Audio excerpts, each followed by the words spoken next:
মানুষের জীবন খুবই সংক্ষিপ্ত।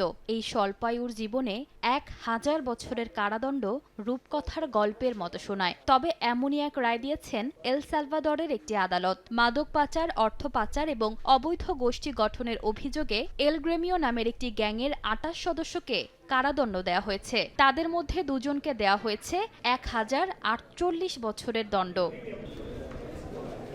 ২০২২ সালে প্রেসিডেন্ট নাইব বুকেলে গ্যাংবিরোধী অভিযান শুরু করেন। এরপর থেকে দেশটিতে ৯০,০০০-এর বেশি সন্দেহভাজন গ্যাং সদস্যকে গ্রেপ্তার করা হয়। তাদের বেশিরভাগই এখন কারাগারে রয়েছে।